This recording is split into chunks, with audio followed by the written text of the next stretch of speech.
سبيل الدموع سبيل مريح، تنهدى يا صاحي كي تستريح وبث الدعاء. السلام عليكم ورحمة الله وبركاته. الحمد لله رب العالمين، والصلاة والسلام على أشرف الأنبياء والمرسلين وعلى آله وأصحابه أجمعين. رضيت بالله ربا وبالإسلام دينا وبمحمد نبيا ورسولا. رب اشرح لي صدري ويسر لي أمري واحلل عقدة من لساني يفقهوا قولي. اللهم اجعل جمعنا هذا جمعا مرحوما وتفرقنا من بعده تفرقا معصوما. Kaum muslimin dan muslimat sidang jamaah subuh yang dirahmati Allah. Kita lanjutkan kajian kita masih pada surah Al-Jin. Jadi sudah sampai ayat ke-20. Ini ayat ini di dalam Imam Asy-Syaukani di dalam Fathul Qadir beliau. Jadi sebelum turun ayat ini, ada ayat itu ada sebab turun, ada tidak ada sebab turun. Sebab turun itu kalau bahasa Arabnya sababun nuzul atau asbabun nuzul. Ada Al-Quran ada sebab turun, ada tidak ada sebab turun. Ini ada dua pendapatnya. Pendapat yang pertama, kafir Quraisy itu ketika melihat Nabi Muhammad SAW, dakwahnya membuat orang-orang kafir itu banyak yang masuk Islam. Sehingga kafir Quraisy mengatakan kepada Nabi Muhammad, "Ya Muhammad, gara-gara kamu berdakwah, sudah banyak yang mengikutimu. Sekarang begini, nansuruka wa nujiruka. Kami akan menolongmu, kamu butuh apa? Dan kami akan nujiruka, menyelamatkan kamu. Kamu mengajak orang lain supaya mereka selamat dari api neraka. Sekarang kami menyelamatkan kamu." Ya, kemudian turun ayat ini. Tetapi di dalam beberapa tafsir lain mengatakan bukan begitu. Jadi dalam tafsir Al-Alusi, Ruhul Ma'ani, Imam Al-Alusi, beliau mengatakan jin itu ketemu dengan Nabi Muhammad itu 6 kali. Pertemuan terakhir dia itu hampir ribuan jin yang mendatangi Rasulullah SAW. Rupanya ada beberapa jin itu mendatangi Nabi Muhammad melalui Jibril. Apa kata jin-jin ini? "Wahai Muhammad, kamu kalau mau meninggalkan dakwahmu, kami akan menolongmu, wa nujiruka, dan akan menyelamatkan kamu dari api neraka." Ini kita habis salam, Allahumma ajirni minan nar. Itulah mana ajirni. Ajirni itu selamatkan. Ya Allah, selamatkan saya dari api neraka. Maka jin mengatakan kepada Muhammad, kalau kamu tidak berdakwah lagi akan saya selamatkan kamu dari api neraka. Ini kata jin. Dijawab oleh Nabi Muhammad. Itulah ini ayat 20 ini. A'udzu billahi minasyaitonir rajim. Bismillahirrahmanirrahim. Qul innama ad'u rabbi. Ini kalau di dalam bahasa tafsir Zamakhsyari, ini namanya jumlah hasar atau jumlah kasar. Kenapa? Karena menggunakan innama. Innama itu batasan. Jadi Nabi Muhammad memberikan batasan-batasan dakwah. Kalian supaya tahu, kata Nabi Muhammad, saya berdakwah itu karena apa? Saya ad'u rabbi. Ad'u ini ada beberapa penafsiran. Ada yang mengatakan saya berdoa. Dalam tafsir Sawi beliau mengatakan ad'u ini saya beriktikad tiada ada Tuhan selain Allah. Ketika Allah menyuruh saya untuk beribadah, saya beribadah. Ketika Allah menyuruh saya menjalankan perintah, saya jalankan perintah. Ketika Allah menyuruh saya meninggalkan larangan, saya tinggalkan larangan. Dan saya tidak mau tahu kata orang lain. Yang jelas perintah Allah menyuruh dan melarang, itu yang saya lakukan, kata Rasulullah. Maka inilah yang membuat Rasulullah termotivasi untuk berdakwah. Maknanya dakwah itu, Rasulullah tidak bisa memasukkan orang lain ke dalam surga, tidak bisa. Dan tidak bisa memasukkan orang lain ke dalam neraka, tidak bisa. Rasulullah tidak bisa memudaratkan orang lain, tidak bisa menghidupkan orang lain, dan tidak bisa mematikan orang lain. Tidak bisa. Ini nanti kita lihat jawaban Rasulullah SAW kepada kelompok jin dan kelompok manusia. Maknanya Rasulullah itu beriktikad kepada Allah, cuma menyuruh saja. kamu wahai Muhammad berdakwahlah. Kita yakin, Nabi Muhammad yakin. Maka setiap perintah Allah Subhanahu wa taala dalam Al-Qur'an itu kita jalankan saja. Perintah apa saja, larangan apa saja. Maka kita beriktikad kalau yang nyuruh itu adalah Allah, yang melarang itu juga Allah. Tidak ada hubungan dengan makhluk lain. Maka Nabi Muhammad tidak takut kepada siapapun, dia tidak takut. Ini membuat beliau itu termotivasi untuk beribadah. Kaum muslimin sedang jamaah yang dirahmati Allah. Jadi qul di sini, katakanlah hai Muhammad, untuk siapa? Seperti yang tafsiran kita dua tadi. Katakan ya Muhammad kepada kelompok jin. Mereka tidak bisa menyelamatkan, tidak bisa menolong, tidak bisa memberikan manfaat dan mudarat kepada Muhammad. Satu. Yang kedua, katakan kepada kelompok manusia. Katakan kepada mereka, saya tidak akan berhenti berdakwah. Kenapa? Saya tidak takut kepada kelompok manusia, yang satu adalah Allah Subhanahu wa taala. Berarti ini qul di sini mengandung dua makna. Katakan ya Muhammad kepada kelompok jin, katakan kepada kelompok manusia. Saya berdakwah itu ad'u rabbi. Ad'u memang dalam bahasanya dakwah. Kemudian ad'u doa. Doa itu berdoa. Tapi dalam tafsir Sawi diungkapkan ad-doa bermakna i'tikad. Saya beriktikad kalau Allah itu yang menyuruh saya, yang melarang saya, maka dakwah itu terus saya lakukan, kata Rasulullah sallallahu alaihi wasallam. Maka Rasulullah berdakwah di Mekah dan di Madinah itu selama 23 tahun. Kaum muslimin sedang jamaah yang dirahmati Allah. Ini namanya jumlah hasar. Jadi jumlah hasar itu batasan. Contoh, kita melihat innama di dalam Al-Quran. Innamal hayatud dunya la'ibun wa lahu wa zinatun wa tafakhurum bainakum wa takathurum fil amwali wal aulad. Itu ada innama di situ. Innama diberikan batasan oleh Allah. Sehebat apapun seorang itu, sebesar apapun jabatannya, senikmat apapun dunia itu, tidak lebih dunia dari 5. Tidak ada lebih dan tidak kurang. Dunia itu, jabatan itu, harta kamu, semuanya yang ada sama kamu, kata Allah, tidak lebih dari 5. Ini makna innama begitu juga. Tidak lebih dakwah saya itu, tidak lebih saya meninggalkan larangan Allah, saya menjalankan dakwah Allah itu, saya berdakwah, saya mengajak orang lain kecuali apa? Saya beriktikad Allah itu ada. Jadi dunia itu tidak lebih, tidak kurang kecuali 5. Seorang hebat dia, umurnya diberikan oleh Allah lebih dari 60 tahun. Seorang itu diberikan jabatan yang hebat oleh Allah, tidak lebih dari 5. Apa 5 itu? La'ibun, cuma main-main saja. Kenapa main-main? Karena kan cuma sebentar saja. Dia enaknya cuma 60 tahun, 70 tahun, 80 tahun, 90 tahun, 100 tahun. Setelah itu tidak ada lagi. Kenikmatan terbatas. Ini namanya hasar namanya. Terbatas, Pak. Kehidupan dunia itu terbatas bagi la'ibun. Main-main saja. Jak kena, jak gede. Wate jak kamu pok kamu meninggal. Ya, ni Pak. Walahun. Lahun itu apa? Lahun diperdaya. Ketika ada banyak harta, sudah sibuk dengan hartanya. Katipu harta. Ketika jabatannya diberikan jabatan hebat, sudah sibuk dengan jabatannya. Ini sudah lupa, visi misi dia sudah lupa. Untuk apa dia hidup di dunia? Kemudian digoda oleh syaitan lagi, makin lupa lagi dia beribadah kepada Allah. La'ibun wa lahun wa zinatun. Zinatun itu apa? Menghiasi diri. Beli baju mahal, beli sepatu mahal, beli mobil mahal, beli tanah, beli ini, beli itu. Habis itu sudah, itu saja kata Allah. Tidak ada lain. Tidak ada lain, cuma zinatun menghiasi diri. Habis itu habis. Meninggal dunia sudah habis. Kapan kita habis menghiasi diri? Ketika roh sudah diambil oleh Allahnya ke Abi Hanali. Kita sudah beristirahat. Wa tafakhurun bainakum, membanggakan diri. Saya punya ini, kamu punya apa kamu? Ya. Saya punya tanah sekian hektar, kamu punya berapa hektar kamu? Saya punya duit sekian, kamu punya berapa duit kamu? Ya. Wa takathurum fil amwali wal aulad. Dan bangga-bangga diri pada banyak harta dan banyak anak. Itu saja, lain tidak ada. Ini namanya kasar namanya, sama seperti ini.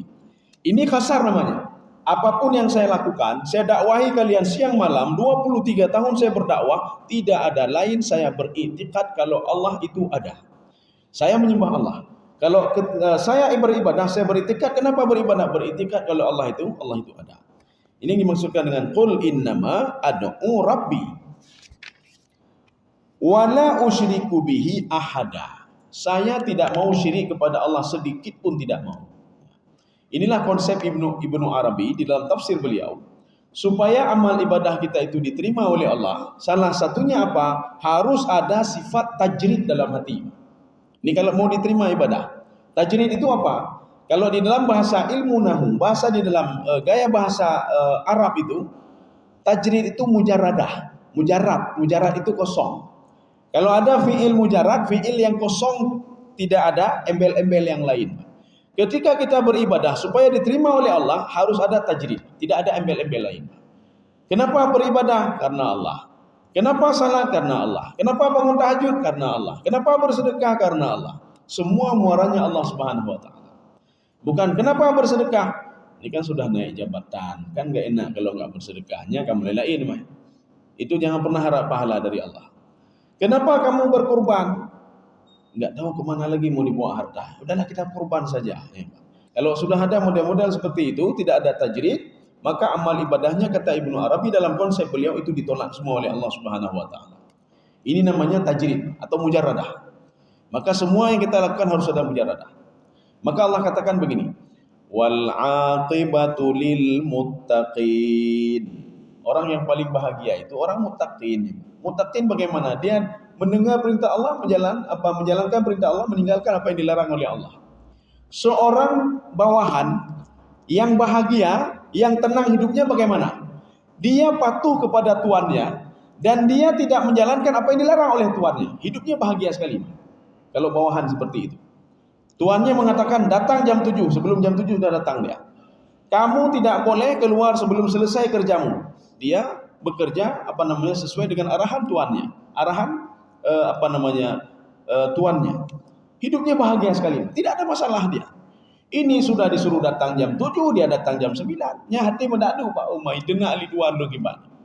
Ketika tuannya mengatakan kamu jangan keluar sebelum selesai pekerjaanmu. Sebelum selesai sudah keluar, kamu dadu hati. Ketika dia berada di luar ini, kalau ketahuan sama tuan saya bagaimana ini? Tapi kalau dia patuh kepada tuannya, dia patuh kepada perintah tuannya, meninggalkan apa yang dilarang oleh tuannya, hidupnya itu tenang sekali, dia tenang sekali. Pulang ke rumah pun tenang, besok balik lagi pas jam 7. Kemudian pergi kerja lagi sesuai dengan arahan tuannya.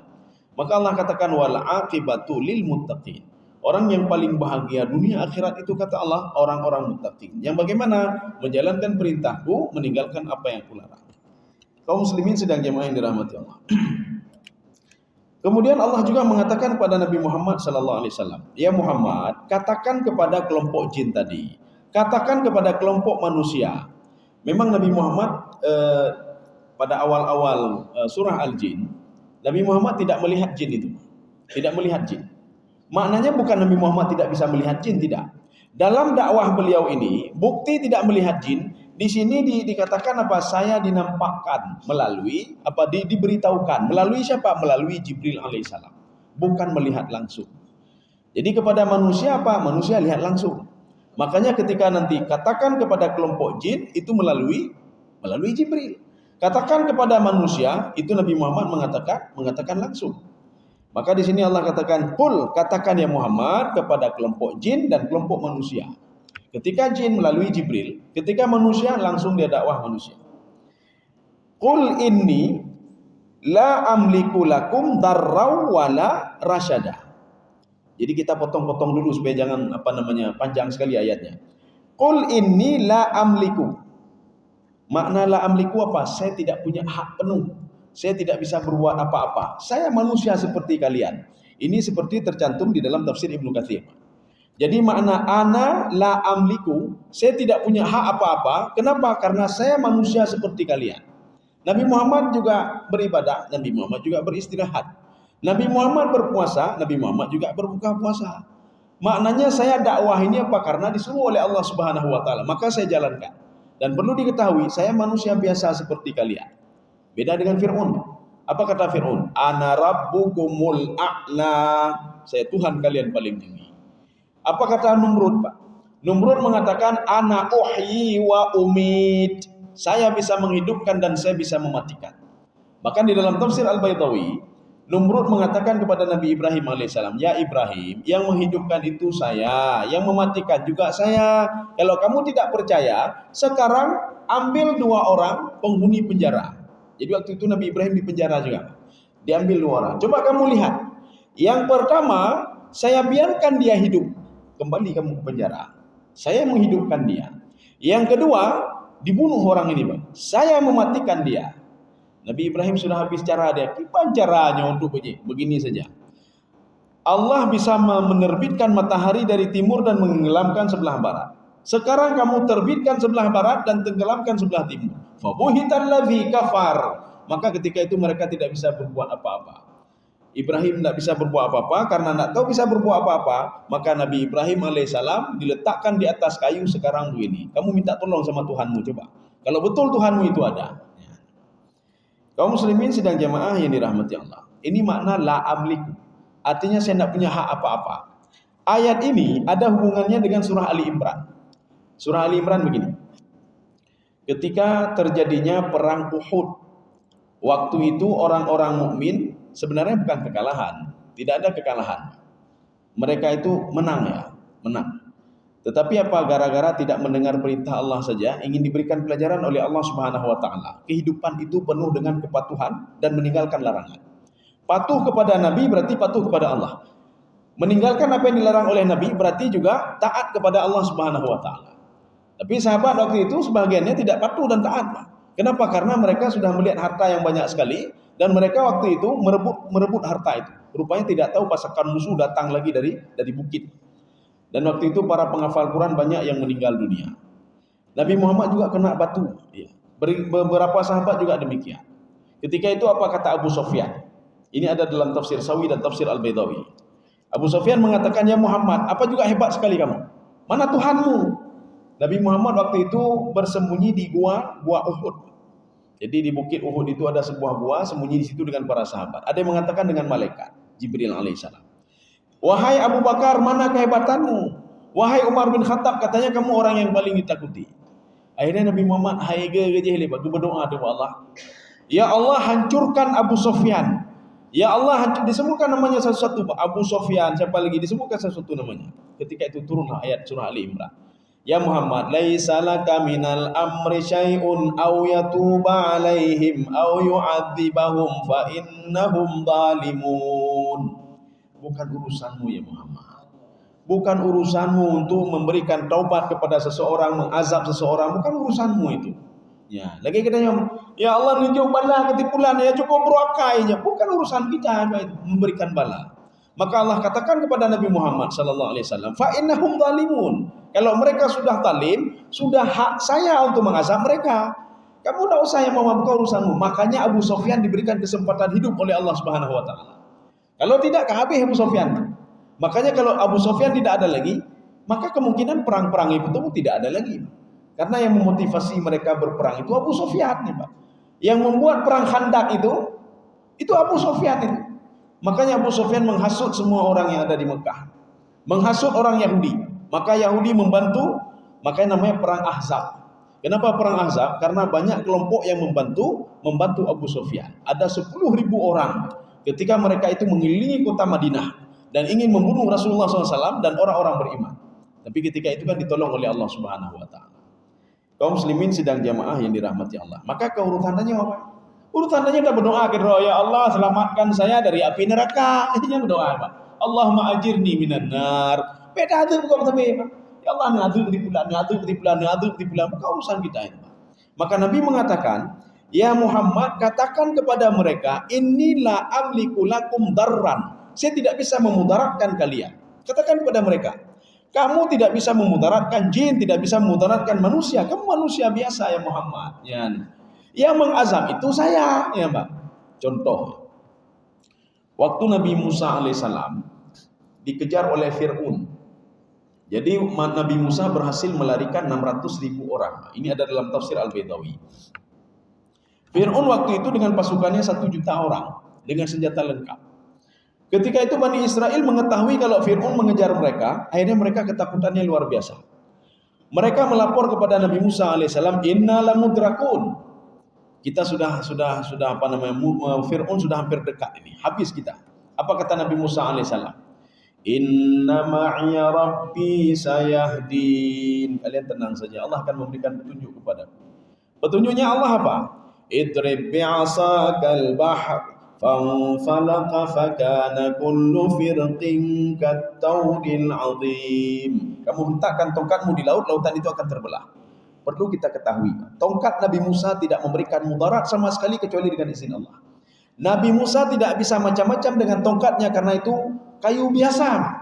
Kenapa dia bisa berubah seperti itu? Karena izin Allah Subhanahu wa taala. Makanya kita akan membuktikan sekarang. Kalau Nabi Musa tidak bisa berbuat apa-apa. Setelah mereka jalan sampai ke sebuah bukit perkampungan namanya Tih namanya. Nabi Musa itulah uniknya para nabi pemimpin dulu. Masyarakatnya disuruh jalan di depan, nabinya di belakang. Ketika waktu dalam keadaan genting. Katanya waktu gempanya pemimpin ini dah ilika belum mulai. Katanya belum anak tinggal ilika ni. Kita pemimpin keluarga duluan lari, anak tinggal di belakang. Setelah selamat, anak saya mana? Oh sudah runtuhan, Pak. Tetapi Nabi Musa ketika tahu Fir'aun di belakang, kalian duluan, jalan duluan. Kan ya belum gedor ya Pak, jalan duluan kalian. Nabi Musa di belakang. Makanya Nabi Musa melihat sendiri pasukan Fir'aun di belakangnya, Pak. Setelah sampai ke tujuan, Nabi Musa langsung berbalik badannya, dia ambil tongkatnya karena dia tahu tongkat itu bisa membelah lautan, maka dia beryakin juga tongkat itu bisa menutupi lautan itu. Dia hentakkan tongkatnya, ketika itu tidak bisa tertutup. Apa kata Allah? Ya Musa, tongkatmu tidak bisa apa-apa kalau tanpa izinku. Jadi tidak bisa apa-apa. Tongkatmu tidak bisa memudaratkan, kamu tidak bisa berbuat apa-apa tanpa izinku. Makanya yang menutupi kembali itu bukan tongkat Nabi Musa. Ketika lautan terbelah, itu tongkat Nabi Musa karena perintah Allah. Ketika Nabi Musa kembali berbalik ingin menutupi lautan, bukan dengan tongkat Nabi Musa, tapi Allah mengatakan, kamu selamatkan diri dulu, biar saya yang tutup lautan ini. Ya, ini mudarat namanya. Artinya siapapun dia, seorang Nabi pun dia tidak bisa memudaratkan orang lain. Termasuk jin sekalipun. Jin tidak bisa memudaratkan kita kecuali dengan izin Allah Subhanahu wa taala. Syaitan tidak bisa memudaratkan kita, Pak. Iblis tidak bisa memudaratkan kita kecuali dengan izin Allah Subhanahu wa taala. Apapun yang dia lakukan. Oh, Nabi Muhammad pernah kemasukan diguna-guna oleh jin. Ada di sebuah sumur ya, diletakkan rambut Rasulullah SAW diikat, kemudian dimasukkan ke sumur itu, kemudian ditutup dengan batu besar. Sehingga turunlah surat Qul a'udzu birabbil falaq min syarri ma khalaq. Rasulullah kok bisa kena? Rasulullah SAW kena guna-guna jin supaya apa? Allah ingin mengajarkan umat Muhammad melalui Nabi Muhammad SAW. Jin itu akan terus mengikuti kita, tetapi ada obatnya dan dia tidak bisa macam-macam. Maka Allah mengajarkan itu melalui Nabi Muhammad SAW. Kalau Nabi Muhammad tidak kena guna-guna seperti itu, maka manusia tidak akan pernah tahu bagaimana bisa lepas dari guna-guna syaitan. Maka Nabi Muhammad mengajarkan, kalau kalian diguna-guna, maka bacalah Qul huwallahu ahad, Qul a'udzu birabbil falaq, Qul a'udzu birabbin nas. Kalau tidak ada hal seperti itu, maka tidak akan ada seperti ini. Maka diajarkan kita umat Nabi Muhammad melalui apa yang terjadi pada Nabi Muhammad sallallahu alaihi wasallam. Kita jangan salah nanti sebagai mengatakan, Nabi Muhammad kena guna-guna, pulang katanya, urung kayak lagi bapaknya. Ini ingin memberikan pelajaran. Makanya makna hadis itu apa? Hadis, segala ucapan Rasulullah, segala tindakan Rasulullah. Apapun yang dilakukan oleh Rasulullah itu hadis namanya. Ya. Tapi kalau tidak pernah terjadi kejadian ini, maka manusia tidak akan tahu. Bagaimana cara untuk bisa lari dari iblis dan setan. Kaum muslimin sedang jamaah yang dirahmati Allah. Inni la amliku lakum darran. Darran ini maknanya dua. Yang kita ketahui, darran itu mudarat. Nabi Muhammad tidak bisa memberikan mudarat. Kita tidak bisa memberikan mudarat pada orang lain. Nabi Muhammad tidak bisa memberikan mudarat pada orang lain. Apalagi kita. Kecuali dengan izin Allah. Makanya iblis, syaitan, ketika dia ingin memudaratkan seseorang, dia minta izin dulu sama Allah Subhanahu wa taala. Maka kata kuncinya apa? Syaitan itu dia masih teringat pada Allah walaupun dia sudah dilaknat oleh Allah. Apa kata syaitan? Fa bi'izzatika la ughwiyannahum wa la uzayyina lahum. Demi kemuliaanmu ya Allah, saya akan menggoda dia. Maka dia minta izin dulu pada Allah. Demi kemuliaanmu. Apa boleh ya Allah saya goda si fulan? Bukan ya Allah hanjut, tak boleh. Oh berarti hanjut ya Pak. Boleh ya Allah saya berikan manfaat kepada si fulan? Oh tak boleh kamu yang berikan manfaat itu saya. Berarti tak boleh. Begitu juga Nabi Muhammad, begitu juga kita. Ini tafsiran yang pertama. Ini makna la amliku lakum darran. Darran itu mudarat. Mudarat itu apa? Yang tidak kita senangi. Nah, itu mudarat. Lagi penyakit, kemudian apa lagi? Kemalangan, apa lagi? Tutung gede dan lain sebagainya. Bisnis kita itu bangkrut dan lain sebagainya. Itu darran namanya. Nabi Muhammad tidak bisa macam-macam sama orang lain kecuali dengan izin Allah. Satu, ini tafsiran pertama. Tafsiran yang kedua, darran itu al-maut, kematian. Seorang tidak bisa mematikan orang lain kecuali dengan izin Allah Subhanahu wa taala. Ya. Oh, mati gara-gara ipok oleh si fulan ya, Pak. Si fulan itu sudah ditakdirkan memang dia meninggal, dia mati melalui si fulan ya, Pak. Harus ada izin Allah. Kenapa? Karena ada orang ketabrak berapa kali tidak mati-mati dia, Pak. Hanya mati-mati. Padung gompo hanya mati-mati. Maka mati itu bukan gara-gara penyakit. Katanya makanya waktu orang meninggal, sakit ya, Pak. Sang-sang mati gara-gara sakit ya, Pak. Tapi ada yang hai sakit, Pak. Padahal kan hana sakit. Kepikir lagi nya orang hana sakit, hana mati-mati ya, Pak. Bahkan orang dengar, Pak, dia tidur, enggak bangun-bangun lagi. Ada sakit enggak? Enggak ada sakit ya, Pak. Tapi juga meninggal dunia. Konon ya. Dalam sebuah riwayat ya, mungkin kita tidak bisa indikan juga karena ada sebagai riwayat Israiliyat. Fir'aun itu kenapa dia mengatakan diri dia Tuhan? Karena hana sakit-sakit. Maka dia mengatakan saya Tuhan, hana sakit-sakit. Walaupun di dalam beberapa literatur tafsir termasuk Al-Qatadah, termasuk Al-Alusi, Ruhul Ma'ani, beliau itu pada umur 80 tahun sakit apa? Kanker mulut. Enak Tuhan kanker mulut. Sehingga dia tidak bisa makan apa-apa. Semua tidak enak. Walaupun dia mengatakan Tuhan, maka ini tidak enak, semua akhirnya meninggal dunia gara-gara kanker mulut. Gecok tabuh nikmat Allah kabeh. Sehebat apapun katanya, nikmat Allah gecok mendang tabuh Pak rasa hanali. Jika covidnya rasa hanali ka tutah yang udik pekan hana rasa ni. Hai harta le gupu harta le hanya rasa makanan ni Pak. Hai gupu je mewah enggak bisa rasa makanan, nikmat diambil satu saja oleh Allah.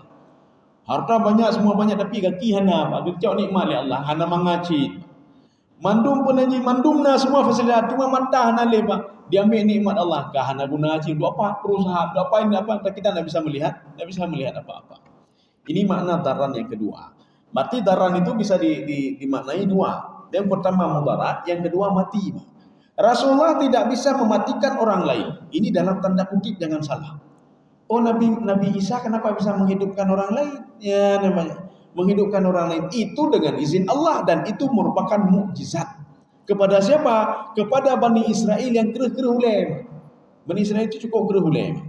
Dia tidak bisa, makanya kalau orang yang gereh itu tidak ada cara lain memang. Memang harus bertunggu petunjuk dari Allah Subhanahu wa taala. Dia minta petunjuk kemudian diberikan petunjuk oleh Allah Subhanahu wa taala. Gimana cara Pak? Orang gereh-gereh. Makanya bagaimana caranya?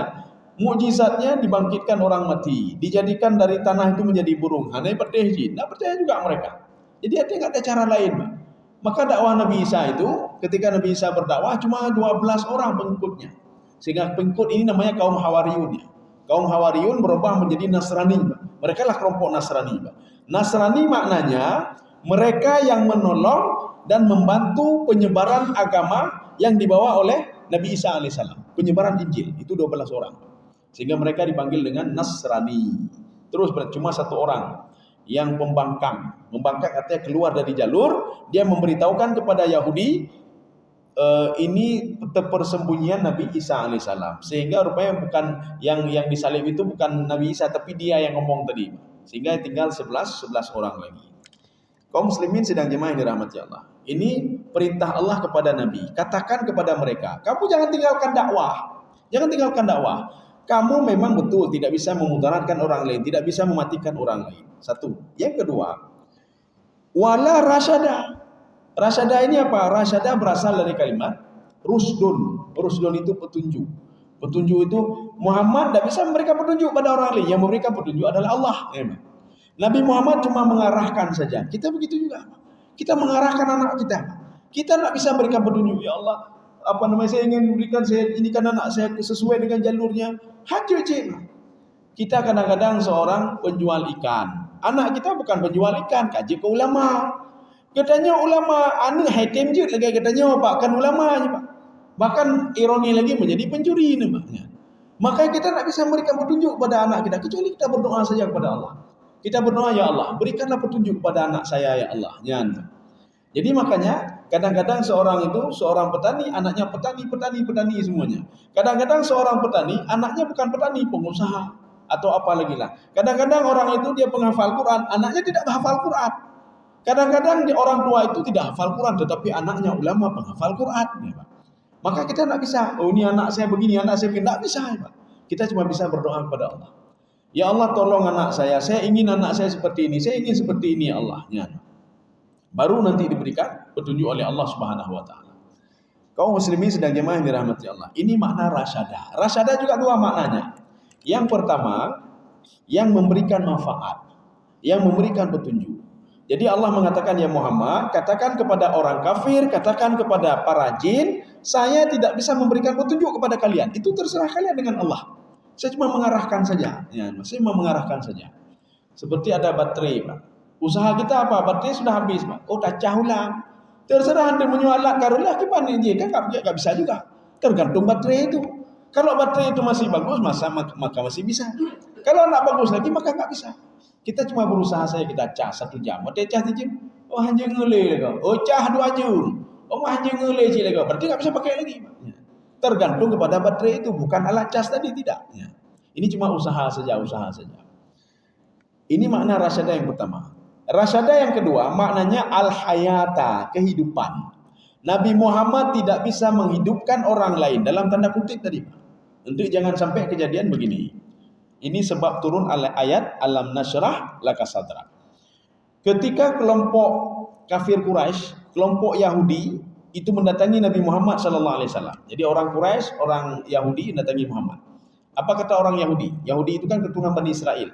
Ya Muhammad, kamu hebatnya apa? Di mana kehebatanmu? Kalau kami, Bani Israel, nabi-nabi kami hebat-hebat semua. Nabi Musa bisa membelah laut menjadi 2. Nabi Sulaiman bisa berjalan di atas angin. Nabi Sulaiman punya harta yang banyak sekali. Kamu punya apa kamu? Nabi Isa, keturunan Bani Israel, bisa berjalan di atas air. Nabi Isa bisa menghidupkan orang mati. Ini dalam tanda kutip bektalah katanya, Pak. Semua dengan izin Allah Subhanahu wa taala. Setelah itu Nabi Isa tidak bisa berbuat apa-apa lagi. Itu pun perintah Allah. Ya Musa, ya Isa, ambil tanah, kamu tiup tanah dengan izinku, dia akan menjadi burung. Makanya di dalam ayat lain ada beberapa ayat yang berbeda. Dalam ayat lain, apa kata Nabi Isa? Ubri'ul akmaha wal abrasa wa uhyil mauta biidznillah. Dengan izin Allah. Maknanya Nabi Isa tidak begitu saja dia bisa jalan di atas air, tidak begitu saja dia bisa menyembuhkan orang lain, tidak begitu saja dia bisa menghidupkan orang lain, kemudian mematikan lagi. Ya, jadi ada orang yang sudah dihidupkan dimatikan lagi oleh Nabi Isa alaihissalam dalam tanda kutip dengan izin Allah Subhanahu wa taala. Jadi kalau tidak ada izin Allah tidak bisa apa-apa Nabi Isa. Kenapa? Karena diperintahkan oleh Allah. Salah satunya yang dihidupkan kembali dan dimatikan kembali adalah anak Nabi Adam alaihissalam, namanya Sam bin Nuh. Anak Nabi Nuh alaihissalam, anak Nabi namanya Sam bin Nuh. Sam bin Nuh, ketika mereka tidak percaya kepada Nabi Isa mengatakan, boh lagi jauh. Kita pergi ke kuburan Sam bin Nuh. Akhirnya mereka Bani Israel menyaksikan semuanya. Nabi Isa berdoa kepada Allah. Akhirnya apa? Fadhahara nisfu ra'sihi, nampaklah setengah kepala Sam bin Nuh. Kemudian Sam bin Nuh mengatakan, aja'a yaumul qiyamah. Jadi tengkoraknya itu ngomong, apakah sudah datang hari kiamat? Belum. Kalau belum, kenapa saya harus bangkit seperti ini? Nanti saya bangkit. Minta lagi kepada Allah supaya saya mati lagi. Akhirnya Nabi Isa berdoa lagi kepada Allah. Akhirnya Sam bin Nuh kembali lagi ke kuburannya. Itu Tapi apa kata Bani Israel? Ini sihir. Isa sudah menyihir kita. Jadi artinya dengan cara apapun mereka tetap tidak beriman kepada Allah Subhanahu wa taala. Kaum muslimin sedang jemaah yang dirahmati Allah. Kita lihat wujudnya. Oh ya. Satu ayat lagi ini, Pak. Ya, supaya nyambung ya. Ini kita kira 5 menit lagi. Katakan ya Muhammad, ya. Ini perintah yang ketiga, perintah Allah yang ketiga. Cuma begini, Nabi Muhammad itu ketika ada perintah Allah hendak tanya-tanya ya, Pak. Ya Muhammad katakan ini, langsung dikatakan. Ya Muhammad katakan kepada umatmu, langsung dikatakan. Enggak pernah. Ya Allah, tapi nanti mereka akan enggak pernah. Setiap perintah dijalankan. Makanya kita juga demikian. Ketika Allah mengatakan aqimis salah, dirikan salat. Dayang kata ya Allah, pakan temayang tabe ya Allah. Itu cukup kalau ya Allah. Tiuro li bangga temayang ya Allah. Tiko nyo aki kada tetu ya Allah. Tapi nonton bola tiuro tipe wah na buku ya Pak. Ina mengadah na buku ya Pak. Temayang cuma 5 menit katutah ya Pak. Makanya setiap perintah Allah jalankan terus Pak. Ketika Allah mengatakan ini haram, jangan tanya-tanya lagi Pak. Dayang boleh. Ya Allah menyebut undang je ya Allah. Dia menyuhana lu baju haram. Hendak keluarga lu hana rezeki ya Allah. Nak ada rezeki keluarga saya kalau dia tidak makan haram. Kalau saya tidak membohongi mereka itu, maka kita akan dapat lebah ya Allah. Jangan tanya-tanya masalah itu. Rezeki Allah itu akan datang dari tempat yang lain, bukan dari tempat yang haram tadi. Ada rezeki pada tempat haram ya. Maka kalaupun ada dari tempat haram, maka keberkahan itu tidak ada di harta haram. Lalai mau pakai tapi neo karu tapi keluarga apa? Gara-gara apa? Harta haram tadi, Pak. Gara-gara harta haram tadi kita ribut selalu dengan anak, ribut selalu dengan istri. Kenapa keberkahan tidak ada lagi di rumah itu? Kenapa kita sudah hidup dengan yang haram? Anak kita dibesarkan dengan yang haram, istri kita setiap hari makan haram, maka keberkahan tidak ada lagi. Ya. Kaum muslimin sedang jemaah yang dirahmati Allah. Maka perintah itu jalankan saja. Maka Nabi Muhammad diperintahkan lagi yang ketiga. Katakan lagi ya Muhammad. Qul inni layujirani minallah ahad. Tidak ada, katakan ya Muhammad kepada jin dan manusia, tidak akan ada yang bisa menyelamatkanku dari neraka kecuali Allah Subhanahu wa taala. Kita nyobi najid ya baik. Kita nyobi darah anak bupunya kan. Anak bupu teman nanti datang berdoa bak Nabi, dalam ke syafaat Nabi. Nabi Muhammad tidak bisa memberikan syafaat kepada siapapun kecuali dengan izin Allah. Ana cara kan. Ana boleh dak pre. Oh ni tak apa-apa dosa kubur dia juga. Untuk menyabu bekal ke tolong oleh Nabi. Kepakan titik orang temu selawat kan ditolong oleh Nabi. Betul ditolong oleh Nabi. Nabi mengatakan saya tidak bisa menolong kecuali dengan izin Allah Subhanahu wa taala. Menyahana itu aja. Oh dah berdoa dia lon saleh diploh doa lon di berdoa ke lon. Apakah tak mungkin mengangkat ayahnya, menolong ayahnya? Tak bisa juga tanpa izin Allah Subhanahu wa taala. Maka sekarang apa yang kita lakukan? Patuh saja pada perintah Allah. Jangan baiknya, patuh saja. Dan konsekuensinya sudah diperhitungkan oleh Allah. Kalau kamu lakukan ini maka akan begini. Kalau kamu tinggalkan ini maka akan begini. Babi haram ya Allah. Saya sembelih secara syar'i boleh ya Allah? Tetap haram. Apa cara secara syar'i, Pak? Kita coba kita baca bismillahirrahmanirrahim dengan nama Allah. Haram juga dia, Pak. Atau minuman keras. Saya baca bismillahirrahmanirrahim. Tetap haram dia, Pak. Minta cara, Pak. Jangan cari cara atau supaya bisa melakukan yang haram. Ya Allah, lu buat nanti lu taubat ya Allah, ana minta cara. Setiap perintah Allah jalankan, setiap larangan tinggalkan, walaupun konsekuensinya itu berakibat kepada kita. Tetapi Allah mengatakan kalau kamu patuh pada perintahku, saya akan berikan nikmat dari cara yang lain. Kalau kamu meninggalkan apa yang aku larang, maka kamu akan saya berikan keberkahan dari yang lain. Tapi masalahnya kamu tidak mau meninggalkan yang haram. Bagaimana saya memberikan nikmat yang lain? Bagaimana saya berikan keberkahan kalau kamu tetap pada prinsipmu? Qul la yujirani minallah ahad. Lam di sini maknanya dalam bahasa Arab itu ada lam, ada la itu pun ada la nafi lil jinsi, ada la nahi. Kemudian ada lan, lai, pakai nun, lan. Ini artinya apa? Selama-lamanya. Tidak ada seorang pun yang bisa memudaratkan kita selama-lamanya. Katakan itu kepada orang kelompok jin dan manusia yang Muhammad. Tidak ada yang bisa menyelamatkan saya, kata Rasulullah SAW ini melalui ini kecuali Allah Subhanahu wa taala. Kita bisa selamat kecuali dengan izin Allah Subhanahu. Kalau enggak bisa dari api neraka. Sedikit lagi. Walan ajida min dunihi multahada. Saya tidak bisa mendapatkan sama sekali. Ini kata Rasulullah. Di dalam tafsir Jalalain beliau memberikan garis bawah. Garis bawah apa? In asaitu. Kalau saya bermaksiat, kata Rasul, maksud ayat ini, kalau saya bermaksiat, maka saya juga akan diazab oleh Allah. Dia kata Rasulullah. Kalau saya berbuat kebaikan, maka saya akan dapat kebaikan dari Allah Subhanahu wa taala. Makanya enggak ada hubungan dengan kalian. Kalau kalian melarang saya tetap menjalankan perintah Allah. Kenapa? Karena itu perintah Allah. Ketika Allah melarang ini, maka saya akan meninggalkan. Walaupun kalian menyuruh itu untuk saya lakukan, tapi tidak saya lakukan. Kenapa? Saya patuh kepada Allah Subhanahu wa taala. Karena tidak ada yang bisa menolong saya kecuali Allah. Ini makna multahada. Multahada itu maknanya malja'a. Karena semuanya kembali kepada Allah. Pemberi rezeki Allah, pemberi mudarat Allah, yang memberikan penyakit Allah, yang menyembuhkan juga Allah, semua Allah. Maka Allah katakan, "Falillahil asmaul husna fad'uuhu biha." Saya banyak nama-nama saya. Kalau kamu bermasalah panggil nama saya, kata Allah. Masalahnya kita ketika bermasalah membacut dan dengar ke Allah. Kita tidak pernah memanggil nama Allah. Panggil nama saya, banyak sekali nama saya.